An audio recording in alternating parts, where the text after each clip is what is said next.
어제 집에서 짬뽕 배달을 시켜 먹었어요. 남자친구가 몇 번 먹다가 탄맛이 나서 뱉었는데 담배꽁초였어요. 이런 경우가 처음이라 너무 놀래서 바로 가게에 전화해서 주방에 담배 피는 사람 있냐고, 음식에서 담배꽁초가 나왔다고 하니까 자기들은 피는 사람이 없다고 죄송하다고 새로 해드릴까요 하시길래 첫 끼라서 그냥 해당 짬뽕 새로 해달라고 했어요. 통화 후에 제조리한 음식이 배달와서 주의 좀 해달라 하고 해당 음식과 이물질 전달하고 먹으려는데 이미 저랑 남친은 입맛이 뚝 떨어져서 제대로 못 먹고 그냥 버렸어요. 시간이 지날수록 생각해보니까 음식에 꽁초는 아닌 것 같고 너무 찝찝해서 전화로 환불할까 생각 중인데 진상일까요? 이런 경우가 처음이라 너무 멍청하게 대처한 것 같아서요. 안녕하세요. 먼키 채널의 히든 코너 창업 내비게이션입니다. 방금 보신 사연은 온라인 커뮤니티를 넘어 언론 보도까지 나갔던 사건이었죠. 다시 한번 사진을 보니 이렇게 이빨 자국이 선명한데요. 정말 제대로 운이 나쁘셨던 것 같습니다. 그래도 이렇게 당황하신 가운데 증거 사진을 찍어두신 건 잘한 거라고 보여지는데요. 왜냐하면 순간적으로 경황이 없어 현장 보존에 실패하는 경우가 있기 때문입니다. 시간이 지나 피해 사실을 알리려고 했는데 문제가 된 이물질이 분실되거나 하는 거죠. 그러니 이런 상황에서는 즉시 증거를 남겨두는 것이 가장 중요하겠고요.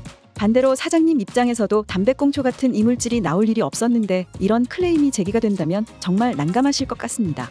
어디에다 억울함을 토로할 길이 없다 보니 결국 이런 문제를 제기한 고객을 의심하게 되는 경우도 종종 있죠. 참 쉽지 않은 문제입니다. 그래서 이번 영상에서는 이와 같은 비슷한 사례를 좀 더 살펴보고 어떻게 대처하는 것이 최선의 선택이 될지 함께 생각해 볼 수 있는 내용으로 준비해 보았습니다. 그럼 안내를 시작하겠습니다. 제 음식에서 황당한 이물질이 나왔습니다. 저희 메뉴 중에 간장 계란밥이 있는데 거기서 사람 이빨이 나왔습니다. 제가 쌀도 직접 씻었고 계란 후라이도 눈으로 보면서 붙였는데 이빨이 있었으면 진즉에 알았을 겁니다. 도저히 들어갈 포인트가 없는데 후덜덜하네요. 처음에 플라스틱 부러진 게 들어갔나 했는데 뿌리며 촉감이며 이빨이 맞네요. 제 이빨도 열심히 확인해본 결과 잘 달려 있었습니다. 손님 이빨이지 않을까 했는데 이 빠진 것 치고 다른 메뉴는 잘 드시고 계셔서 손님 이빨도 아닌 듯 합니다. 손님께는 너무 죄송하네요. 일단 사과는 바로 드렸고 나가실 때 계산 안 받고 다시 사과드려야겠어요. 정말 당황스럽네요. 사람들에게 알려진 이물질 사고 중 정말 황당한 사건 중에 속했던 사연이었습니다.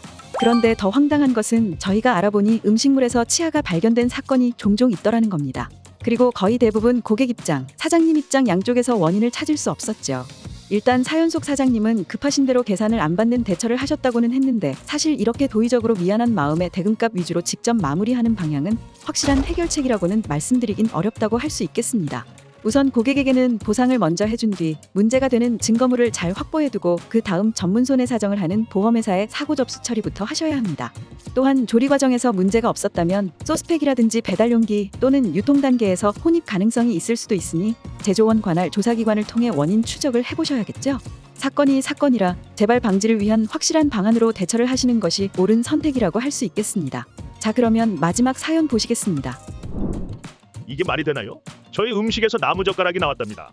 주방에 젓가락 자체가 없는데 젓가락이 나왔다니 황당하기 그지없네요. 젓가락 하나가 통째로 들어갔는데 조리하면서 모를 수가 있겠냐고요. 저 정도면 통에 담을 때 주걱에서 이미 발견될 크기입니다. 사람을 바보로 아는 것도 아니고 해도 너무한다는 생각이 들어 손님과 전화로 욕하고 싸웠습니다.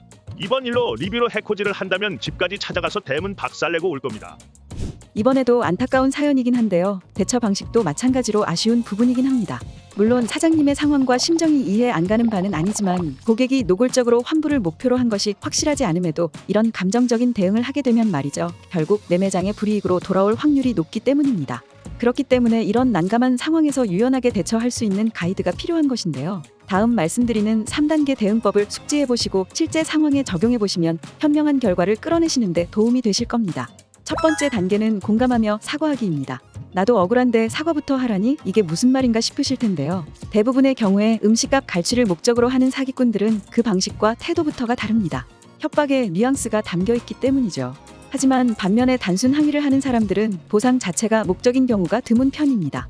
자기가 당한 상황에 대한 공감 그리고 진정 어린 사과를 받고 싶은 것이 먼저기 때문이죠. 따라서 이물질 발생으로 놀란 고객의 마음을 공감하기를 통해 누그러뜨려 주시는 게 중요합니다. 그리고 고객이 불편함을 느낀 상황과 포인트를 구체적으로 언급하면서 사과를 해주세요. 예를 들어, 고객님, 음식을 먹다가 비닐이 나와 많이 놀라셨겠어요. 정말 죄송합니다. 이런 식으로요. 두 번째 단계는 원인 파악하기입니다. 정확한 이물 혼입 원인 조사를 위해 이물 발견 당시 상황이 기록되어 있는지, 이물이 발견된 음식과 이물 사진은 찍혀져 있는지 먼저 확인해 보셔야 합니다. 예를 들면 피자를 자르다 발견했다든지 배달 음식 포장을 뜯자마자 발견했다든지 말이죠.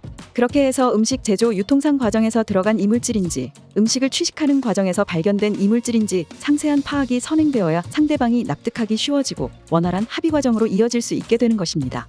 마지막 단계는 재발 방지와 대한 약속하기입니다. 원인 파악 후 과정 중 결함이 발견된 것이 확인되었다면 사장님은 구체적인 시정 조치를 어떻게 취할 것인지 방안을 마련할 것입니다. 설령 손님이 음식 취식 도중에 이물이 들어간 경우라 하더라도 이와 같은 경우가 되풀이되지 않도록 경고 문구를 포함시킨다던가 하는 방안도 함께 마련되면 좋겠죠. 이러한 요소를 포함하여 앞으로 관심과 노력을 기울이겠다는 다짐과 대안을 말씀드리고 개선해 나가겠다는 의지를 보여주는 것이 중요합니다. 네, 오늘은 이물질 사고 사례와 대처 방식에 대해서 자세히 알아보았습니다.